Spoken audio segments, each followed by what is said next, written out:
Good morning, everyone. Welcome to what is our last BCPS webinar of 2022. Thank you for taking the time to join us this morning, and a big thank you to all of our sponsors as well. Today, we are fortunate to have Dr. Eric Perrant from Elanco, Canada, presenting current vaccination strategies to reduce Salmonella species colonization in chickens. Dr. Perrant was raised on a swine, broiler, and turkey farm south of Quebec City, and before receiving his doctorate in veterinary medicine from the University of Montreal in 2013, he worked extensively in various agriculture sectors, including poultry, swine, dairies, and crop cultures. He then completed a master's degree in veterinary sciences, also from the University of Montreal in 2015, by working on necrotic enteritis in broiler chickens raised without antibiotics. In 2019, he became diplomat of the American College of Poultry Veterinarians, and in 2021, Dr. Perrant completed a PhD at the University of Montreal, focusing on intestinal health and the reduction of antibiotics in broiler chickens.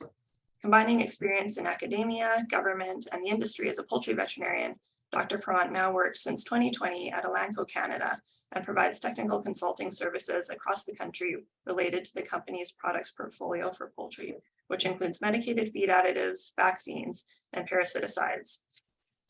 So if you have any questions for Dr. Perrant, please feel free to type them into the chat box as we go along, and we will try our best to get to as many of them as possible, time permitting. So with that, I am happy to introduce Dr. Eric Perrant.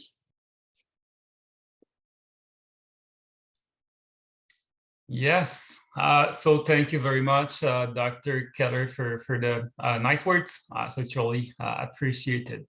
So good morning, everyone. It's a pleasure to be here today for the BC Poultry Symposium here. So the last one of the year, which we will be speaking today about the current vaccination strategies to reduce Salmonella colonization in chickens. But first of all, I'd like to speak about a problem. So a problem that we don't often speak openly to our colleagues, to our friends or relatives in general, because it's not the kind of thing that we like to disclose.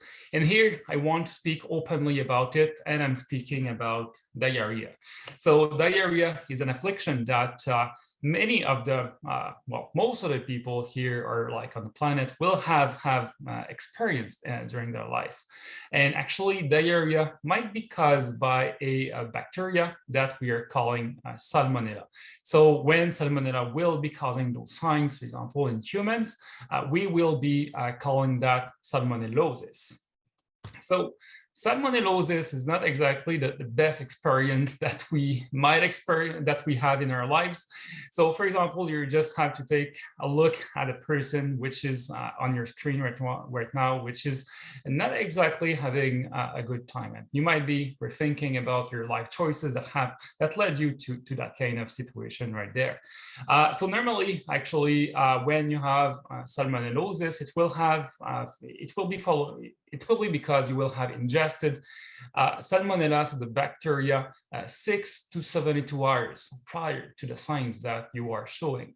And those can last for quite a long time. So 2 to 7 days might be the time where you will be experiencing different levels of fever, abdominal pain, diarrhea, nausea, and also sometimes vomiting. So that's why it's all the kind of things that we don't really like to disclose to our relatives.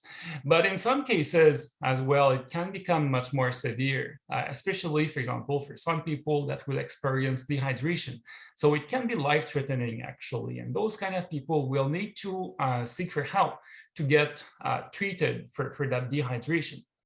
At the same time, in some cases, 2 to 8% of the cases of salmonellosis, there will be actually translocation of the bacteria from the gut into the system. And then there will be a systemic spread of the bacteria. And that can lead actually to an infection that will need to be treated with antibiotics. And that as well can be life-threatening. So in chickens, we also know very well that kind of infection And here we are seeing like the main routes that it will take to infect the chicken. So first of all, it will be an oral infection. So the birds will peck in their environment, and that can where there can be some salmonella, and that bacteria will go directly into the gut, where it's very well adapted to live in that kind of environment, and where it will be able to replicate. So it means that the birds after that, so they will shed in their feces and also in their fecal droppings that bacteria, and then that bacteria will be able to infect also birds that will be in the same flock or in other flocks if we transmit that also to other flocks. So that's what we are calling horizontal transmission. At the same time, so when we have that bacteria in the gut, it will be able to invade our intestinal cells, so what we are calling the enterocytes. And also at the same time, it will be able to infect the immune cells that we have directly into the intestines. So the lymphoid tissues, but also the gut and also the cecal tonsils. And then when it's there, actually, it's able to penetrate into the blood circulation. And we see a spread of the bacteria in many different tissues internally. So for example, the spleen, liver, bone marrow, and also, I would say more importantly, the ovaries and oviduct, because those tissues, so they are essential to produce eggs. So it means that when we have egg-producing birds, so there can be the deposition of the bacteria, so directly into the egg. So if we're speaking about breeders, so that means that we can have the transmission of the bacteria, so Salmonella, to the offspring, so the broilers, but also layer chickens. So there can be the deposition directly into the egg. So eggs that can be consumed by humans. So that's what we are calling a vertical transmission. But no worries for chickens. So those kind of infections, so they are mostly asymptomatic. So they will not cause any clinical signs in chickens, and chickens that will be positive for Salmonella, most of them will look exactly the same as the chickens that are negative for Salmonella. So when we are speaking about, so it's mostly about its significance for public health, so cases in humans. So indeed, Salmonella will be the most common pathogen that we identify from human cases of diarrhea, so in Canada from year to year. And here you are seeing two different tables, one table and one figure coming from the Canadian National Enteric Health Surveillance Program that was published in 2019. So the first table at the top here, so we are seeing all of the main organisms that were recovered from those cases of diarrhea in 2019. So we are seeing, for example, viruses, Campylobacter, parasites, etc. So there's many of them. But here we are seeing at the top that there is Salmonella. So this one is the most commonly identified pathogen in most provinces when you're looking individually at them. And when you look at the prevalence in the whole country, so it's close to 42% of all isolates that will be belonging to Salmonella species. But then we know that Salmonella, there will be a lot of different variations of Salmonella within that same species.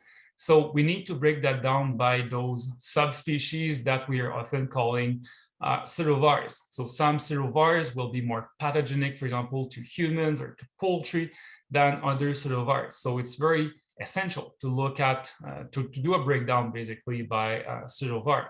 And that's what we found here. Well, that's what we find here in the figure 2, where we find the most common pseudovirus of Salmonella from year to year. And we have here data from 2010 to 2019.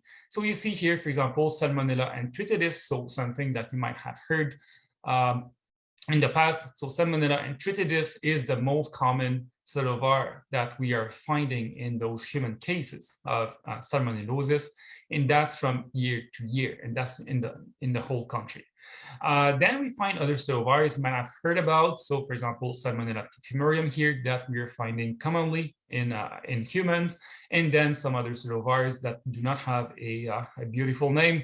So, for example, the subspecies here, so I4512, but others as well. So Heidelberg is something that we were seeing a bit more in the past in humans, and then nowadays we see a bit of a decrease in that pseudovirus compared to the other ones. And then there will be also other serotypes that they will mention in those reports. So for example, infantis here that we were not seeing much back in the days, so 10, 15 years ago, but that now we are speaking a bit more and more because it will be identified a bit often nowadays in those human cases. So that's why, for example, public health authorities, so they will actually monitor those kind of pseudovirus over time to see which one will become predominant or less present over time. So that answers the first question. So when we have cases of salmonellosis, so what is the exact problem? But then we need to answer ourselves the second question. So where is it coming from?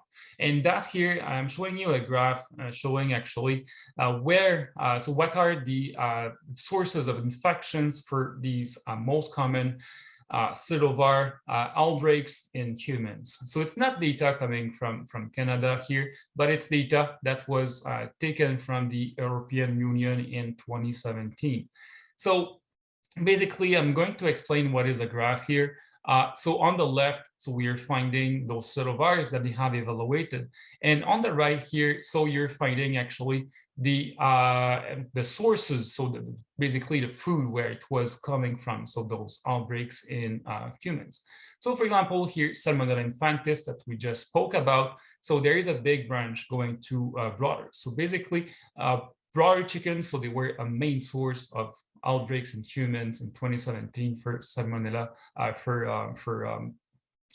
humans.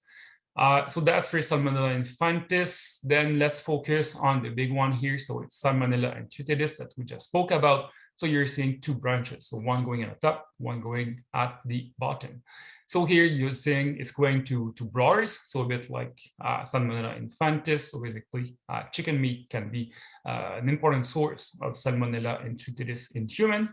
But also there is a second branch here going to layers. So basically chicken eggs can also be a significant source of human outbreaks for Salmonella enteric. Then, just to finish on that, we are also finding Salmonella typhimurium in that graph. So we are seeing that there is two different types. So one that is associated to broilers and also a bit to pigs. And the other one here is associated also a bit to broilers, but mainly to pigs. So just saying that we are finding chicken meat and chicken eggs as a significant source of those human outbreaks, but also there can be other species. So it's not only about chickens, but chickens, they are an important source of those issues that we are seeing. So now that we know where it's coming from, so we know the chickens, so it's an important source. So what do we do? And for that, we have a lot of resources, and we need to know, for example, firstly, where is that infection? So it's very well characterized actually in the literature when we look at that. So where can those chickens become infected? So there is, for example, the feed water that we need to take care of to make sure it's salmonella free. There is also some natural reservoirs, rodents, pests. So those are all sources of salmonella for our chicken flocks, and then can be transported from different flocks, positive to negative, and also non-vaccinated or replacement birds. For sure, they can be a source of infection because this is an asymptomatic infection that can be actually transmitted to birds that will be negative for salmonella. So the first ones here, so they are mainly in the environment, for example, of the birds, which means that we need to have interventions to make sure that the environment of those birds will stay free of salmonella. And for that, we need to have interventions when the birds, so they're still alive when they're growing. So we're basically calling that pre-harvest interventions. So before the birds are getting slaughtered at the plant. So for example, cleaning, disinfection, pest control, biosecurity. So those will be important measures that we need to put in place when we want to have a good Salmonella control. But then after that, so we know that it might be hard to control all of those different variables like within the flock. So sometimes it's good also to give some extra protection to the birds themselves. And this is where the vaccines will be entering into account, because we will be building the immune system of the birds and basically their resistance to Salmonella infection, so that if it becomes present in their environment, for example, the birds can clear that kind of infection or become less infected, because we will improve their immune system with vaccination. So today, I just want to show you in that slide basically that Salmonella infection and control is very complex in chickens, and there is no silver bullet to the control of salmonellosis, but it will be like using all of those different ways to be able to have a good control over Salmonella, and vaccination will be a foundation, so like an essential tool to be able to control Salmonella. So today, we're going to speak only on the vaccines from now on, because it could take quite a long time just to speak about all of those different topics. All right, so types of vaccines and how do they work? So that will be the next section that we'll speak about, and then we'll speak about different vaccination strategies that we can use in the industry to prevent the colonization by Salmonella in those chickens. Right. So types of vaccines that we're finding at the moment in the industry are live and inactivated vaccines.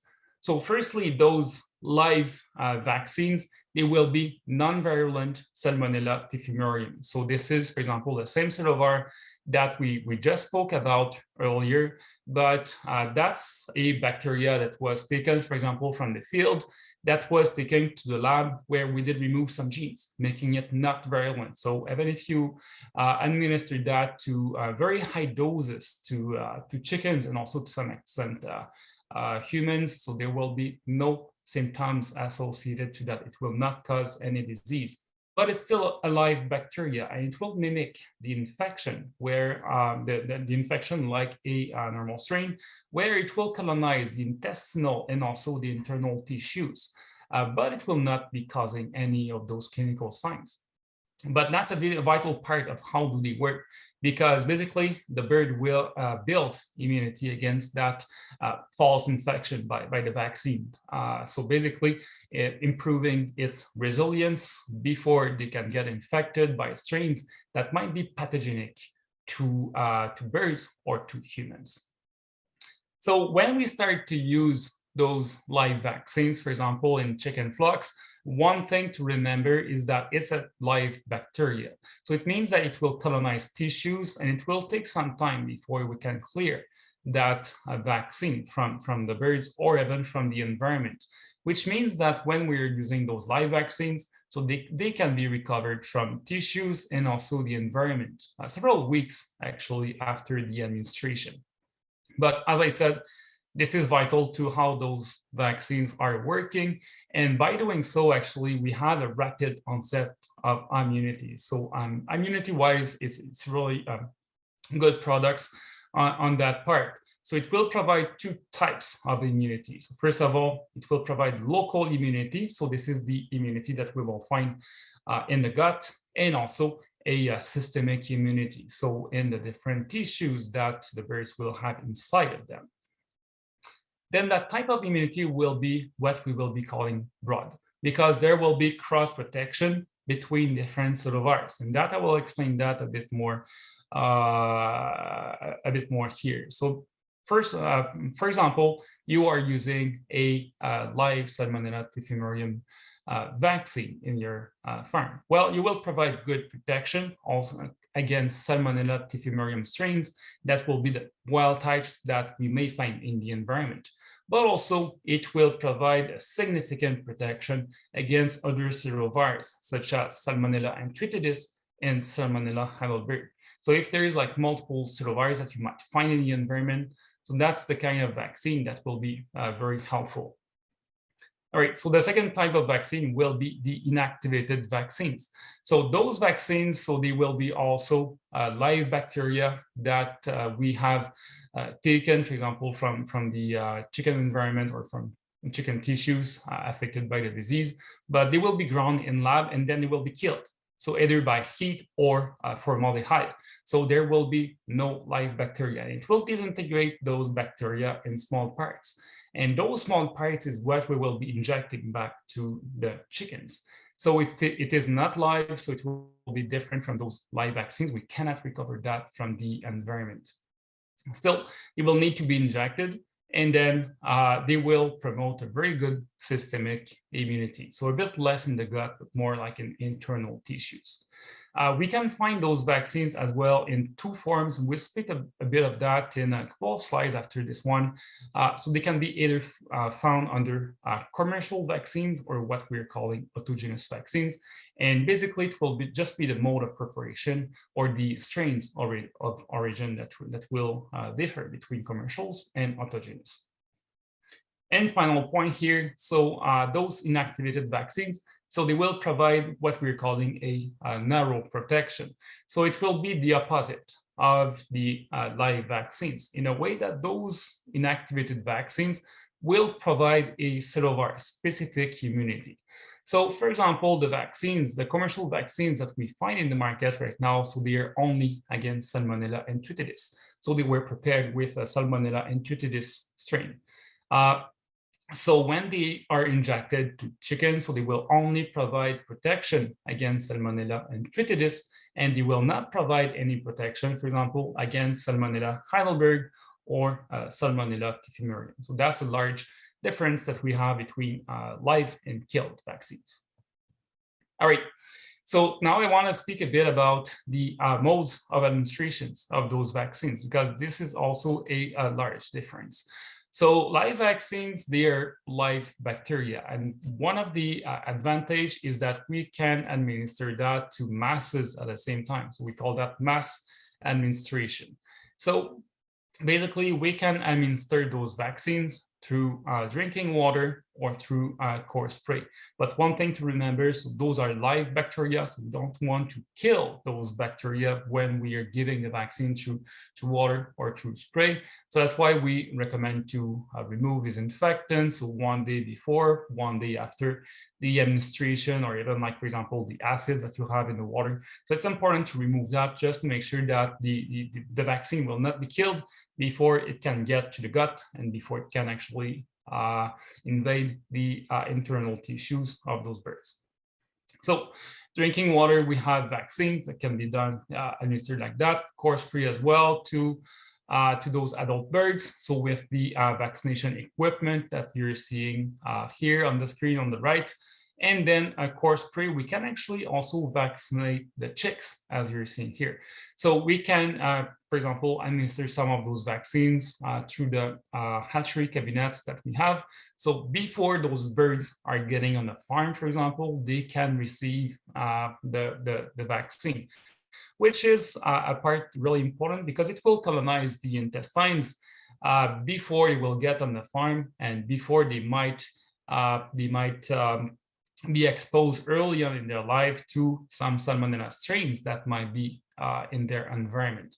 And that actually is the first mechanism of action of those live vaccines. So there will be like 3 different mechanisms. So the first one is about what we're calling colonization inhibition.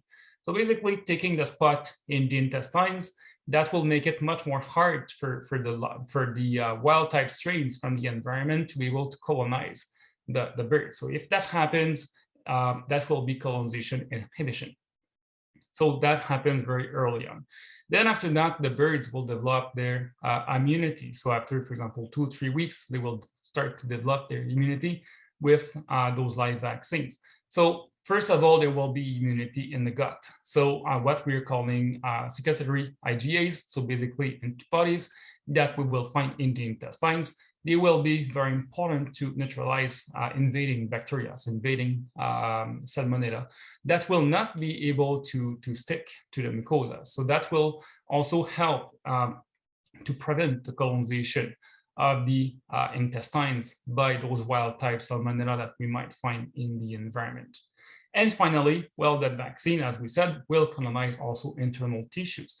And in that way, the birds will be able to develop what we are calling the cellular mediated immunity. And that will be very important, first of all, to respond against those bacteria that might be in different tissues or in the blood, but also to develop memory cells so that, for example, in the future, like many weeks after the administration of the vaccines, the birds will have in their memory that kind of infection, so that if they're exposed to any kind of Salmonella from the environment, so they will respond much more quicker to that kind of infection, and they will be able to clear much more quicker also that kind of infection.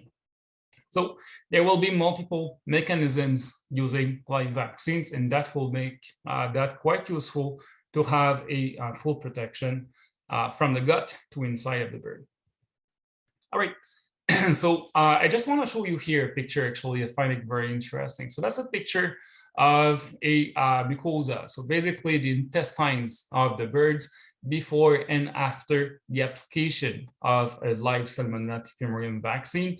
So here it was given to chicks. So it's the Avipro Megan Vac 1 vaccine that we are finding here in Canada. So for example, we can administer that in a hatchery cabinet. So when the chicks, they're still in their crates like that here. And you see that before the vaccination, their intestine is basically empty. They just hatched. So they have close to no bacteria inside of them. So that's why they're so at risk of being colonized by any kind of bacteria that they will find in their environment. And if it's a wild type Salmonella, that might be pathogenic to chickens or humans, so there might be a problem here. So it's much better to have those chickens colonized by the vaccine. For example, here you're seeing after the spray application, where the difference is that you're finding the same gut. It's just that there will be like many rods that you're seeing here. Basically, those are bacteria, and those are the strain that you're finding in the vaccine. So those are basically taking all the spots possible, and they will make it much more harder for the wild types to colonize the gut in those birds.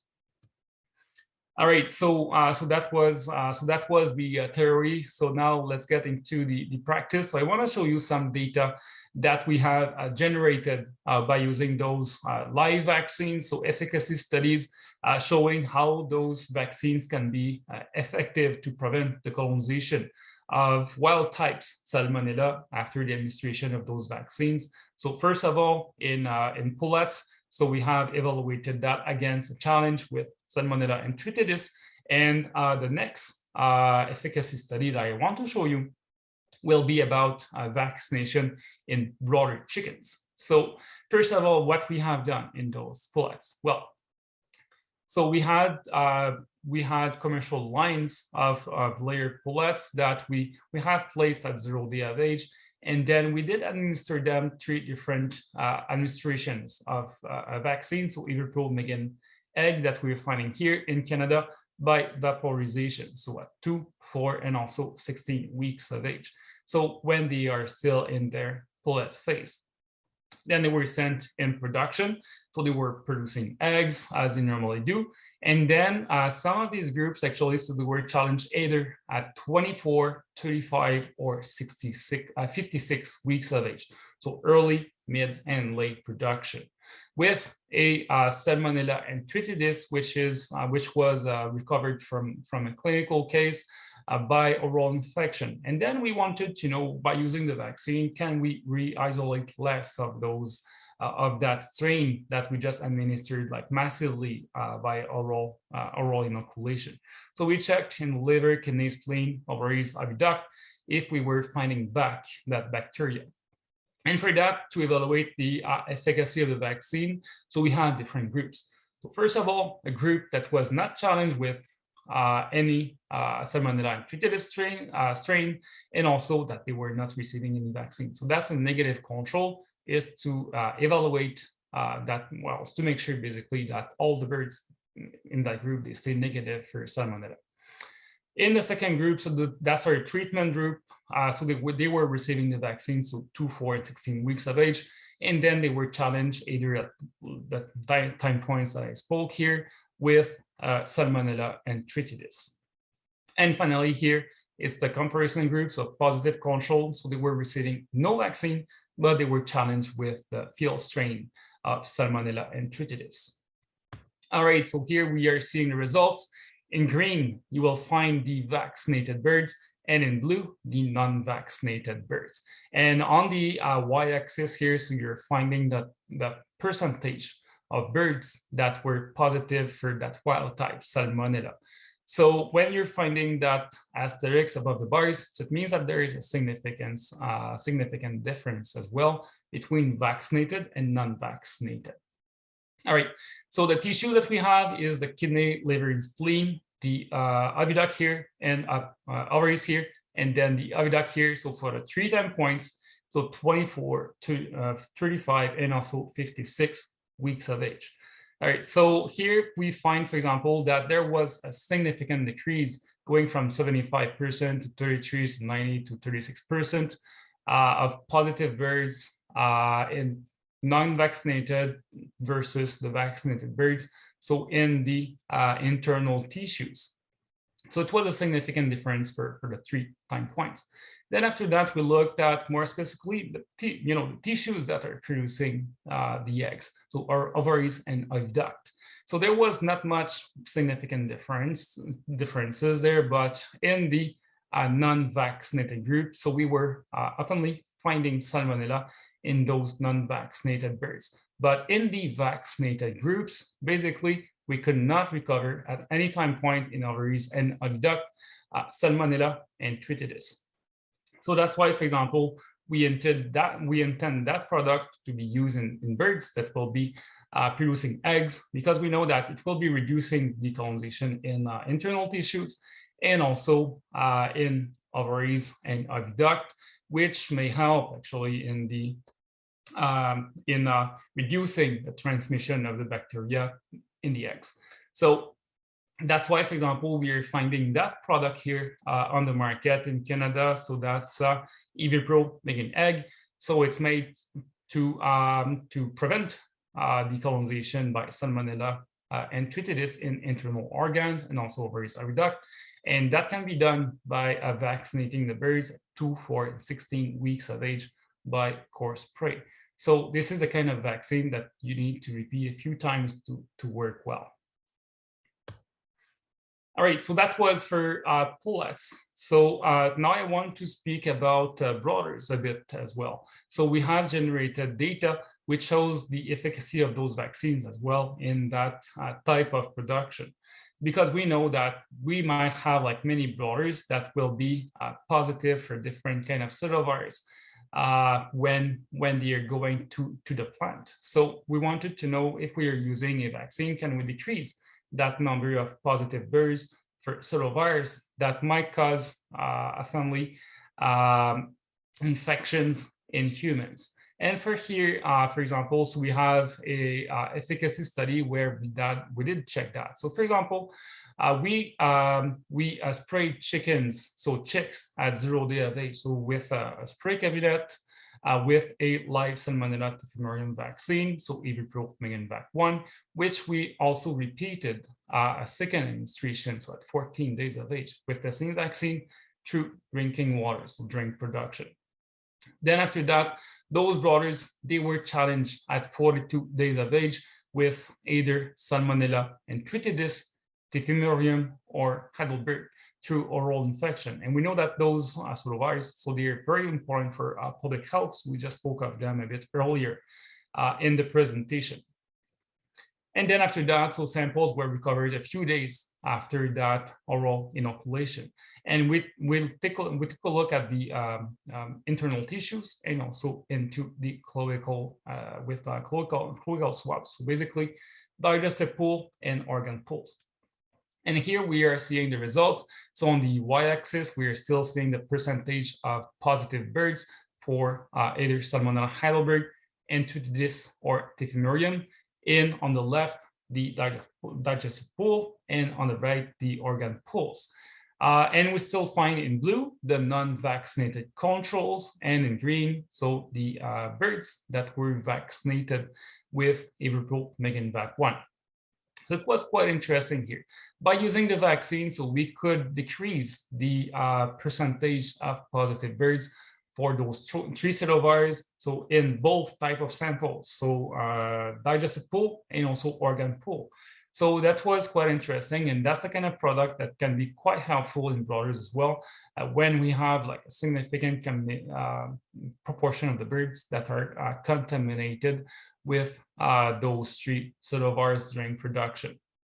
So that's why, for example, that we are finding Salmonella, Avipro Megan Vac 1 on the market here in Canada, and that is made for the prevention of the colonization by Salmonella typhimurium and Enteric, and also Heidelberg, so in internal tissues and also in the gut. We did not evaluate the ovaries and also the ducts with that vaccine, so that's why we intend that vaccine more for younger chickens, and Megan Egg will be much more for older chickens, so the chickens that we know that will produce eggs. All right, and the mode of administration, so that's what we have done in that efficacy study. So course pre at 1 day of age, and also vaccinating at 14 days of age in the drinking water. All right, so that was for the live vaccines. Now let's speak about those killed vaccines. So the killed vaccines, it will be much less efficient to administer those vaccines to large populations, because we will have to inject individually to all of those chickens that need a vaccine with that kind of applicator that you are seeing on the screen. So much less efficient administration, because it's single administration. So we can inject the chickens through intramuscular injection or subcutaneous injection. So in the muscles, it will be the breast, the wings, and the legs that can be injected. And subcutaneous, we can inject in the neck or also in the inguinal fold. All right, so those vaccines, as I said, so they can be either found under commercial preparation or autogenous preparation. So the commercial vaccines, basically, so those were bacteria that were taken to the lab, and we did prepare the vaccine, as I said earlier, by killing those bacterial cultures. But those will be cultures that will be always the same, like a batch after batch. It will be always the same strains, and they will have a label, and also they will have an efficacy claim. So those are very standardized products that we will find in the market. And for now, in Canada, so we're finding only Salmonella and Enteric serovirus in those killed vaccines. So if you want, for example, to vaccinate your birds against other serovirus, so you might have to use the live vaccines, or the other option would be to use actually the autogenous vaccines. So autogenous vaccines, so they will be prepared from strains that we have taken from the field. For example, on your farms, you have like specific strains of Salmonella and Enteric, specific strains of Salmonella Heidelberg that you want to use a killed vaccine. So you culture those strains that you have from your farms. You're sending that to specialized labs, and then they will prepare a killed vaccine that you can only use on your operations. So by doing so you can actually use strains in the vaccines that will be adapted to your operations. So it's intended for use. So when you don't have any commercial vaccines available for the strains or the serovirus that you want to vaccinate against, or if you're if the commercial vaccines, they seem to be a bit less effective against the strains that you may have on your farms. So that's the kind of that's the goal of using autogenous vaccines. So it's a bit more tedious to be able to produce autogenous vaccines than commercial vaccines, for example. But in those situations that I just spoke about, so those can be valuable tools. So they can include specific strains from your operations, and also can include other serovirus that we're not finding in commercial vaccines, such as these ones. And also in some cases, you may be able to combine a few pseudovirus into the same vaccine. All right, so that was for the killed and the live vaccines. Now I want to show you some vaccination protocols that are used in the field, which can be considered strong against Salmonella colonization.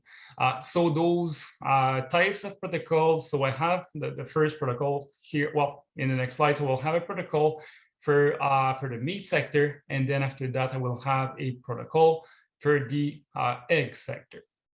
But basically, those two types of sectors will have the same goals. So first of all, we want to reduce the horizontal transmission, and secondly, we want to reduce the vertical transmission. And that will be accomplished not only by only one type of vaccine that I just spoke about. So it will be done by using live and also inactivated vaccines. So the live vaccines will be quite helpful when we want to provide a competitive inhibition effect, so especially in those young birds, and then it will be able to provide a good local and also systemic immunity against Salmonella.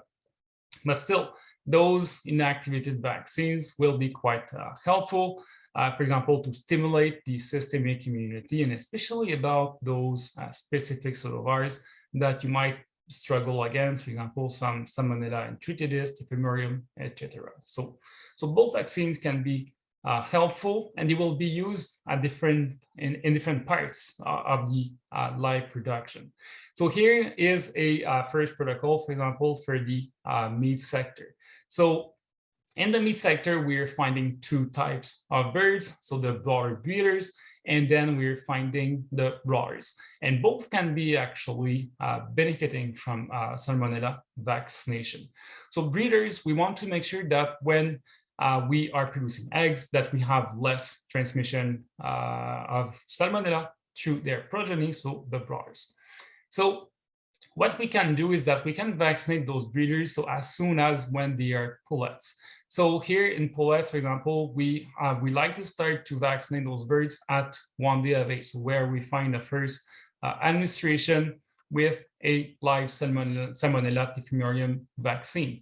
So normally we would like to give this vaccine in a hatchery, for example, in a vaccination cabinet, but it's not always possible, especially when those birds are coming from a genetic company hatcheries, so they're Salmonella free, and they might not be able to use a live strain of Salmonella on their farm, even if or in their hatchery, even if it's a non-virulent Salmonella Ephemerum. So they just don't want any of it.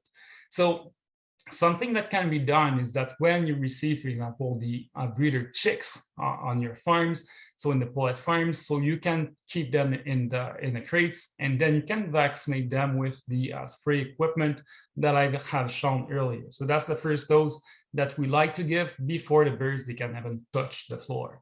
Then after that, we want to repeat that vaccine, so 2 other times during the pullet phase, just so they can build on that immunity to have a stronger immunity also during production. So we want to give 2 other doses of those that live Salmonella Ephemerum vaccine, so between 2 and 4 weeks of age, and the third dose at 6 to 8 weeks of age. But then after that, like before going in production, so we are, for example, catching the birds to give them a couple of killed vaccines. And at that point, it's also a good moment to give them a killed vaccine, actually. So it can either be a commercial vaccine, so if you want only to vaccinate against Salmonella enteric, or it can also be an autogenous vaccine. So if you have also other pseudovirus that you want to vaccinate against. So that will provide quite a strong immunity, so both in the gut and also in the system, in the internal tissues of those birds, so that when they are in the laying phase, so they will be very well protected against Salmonella. So you won't need to vaccinate while they are in production. Still, some people from time to time, they might do molting, so it's not something very common, but it's something that is possible to do.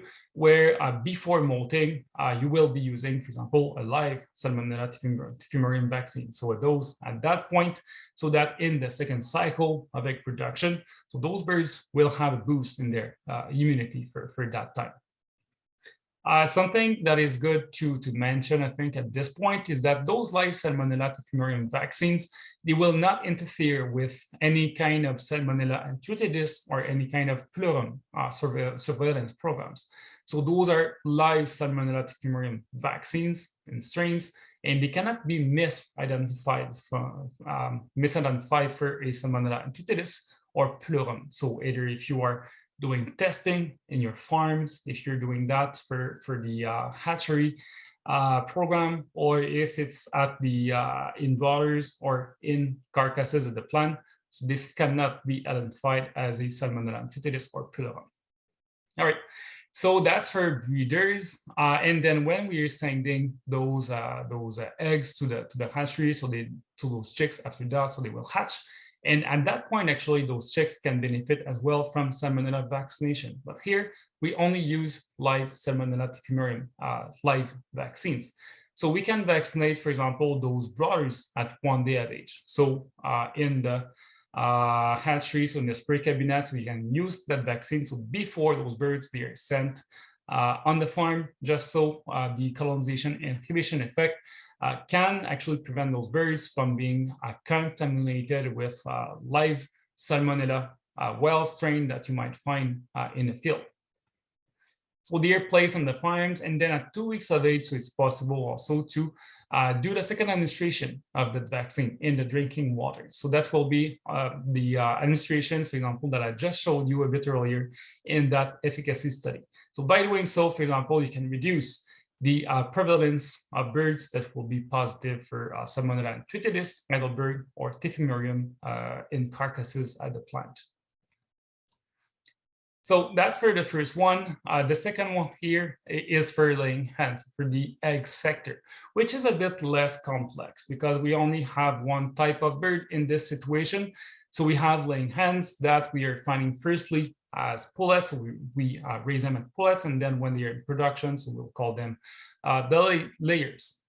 All right, so those pullets, they can also be vaccinated the same way that we have vaccinated those broader breeder pullets with those live vaccines, for example. So we want to vaccinate them as soon as possible with that live Salmonella typhimurium vaccine, and then do boosters at 2 to 4 and also 6 to 8 weeks of age. So 3 live vaccines schedule. And then after that, we can also boost the immunity, so the internal immunity of those birds with a killed Salmonella enteric vaccine. So when laying hens, the main issue will be about Salmonella enteric. So in that case, you can focus on having a SC vaccine, so either commercial or autogenous.